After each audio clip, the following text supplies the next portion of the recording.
अकुंठ सहयोग समर्थन निर्वाचन रहा अभिनंदन जनइबी कृतज्ञता जनइबी ओडिशा रे प्रथम थर बीजेपी सरकार होती प्रथम बजेट आसी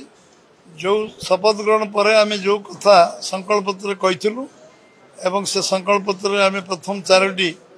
शपथ नबार घंटे भितर करचु एवं 6-8 घंटा भितर आम जगन्नाथ जगन्नाथ चारिद्वार खोली दर्शन कर अंतराय उतरा कराई 500 टंका अभाव रही जगन्नाथ नीति नीति 500 कोटी टंका आम देचु एवं 31 जन धान क्विंटाल करैबा एवं आमे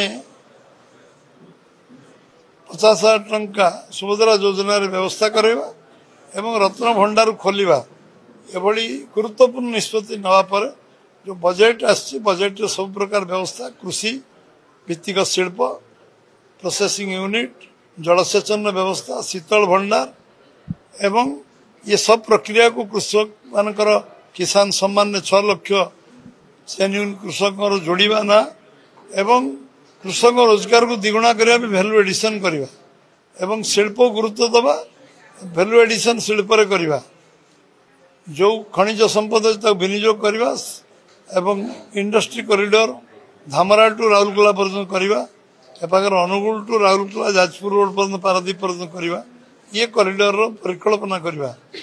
एवं शिक्षा स्वास्थ्य पर सर्वाधिक गुरुत्व दबा ये गोटे कम्प्रिहेन्सिव बजेट एवं सबु दिगरु ये पर्यटन शिल्प को आगको नवार बजेट पर्यटन शिल्प सब एम्प्लॉयमेंट जनरेशन हो सरकार जिते पद पदवी खाली पूरा करा एभली एक बजेट जो बजेट रे आमे 15% अभिवृद्धि बजेट रे करछु एवं निश्चित भाव में ओडिशार विकास रे एवं केंद्र सरकार जो भारतमाला योजना एटी रायगड़ा रे आम डीआरएम ऑफिस डिविजन ऑफिस खोलिबा निष्पत्ति अनुदान दवा आरंभ हुआ 3 लाइन रेल लाइन करवा एवं एटी मालकानगिरी बरहमपुर रास्ता को चतुर्थ चारिथाकिया रास्ता करवा एवं ये अंचल विकास दिगरे सबु प्रकार पदक्षेप नवा ये पछुआ जिला को आगु को नवार व्यवस्था पे ये बजेट रे निश्चय प्रतिफलन होती आज आम कार्यकर्ता बैठक जिला ऑफिसर बैठक समस्त फीडबैक नवा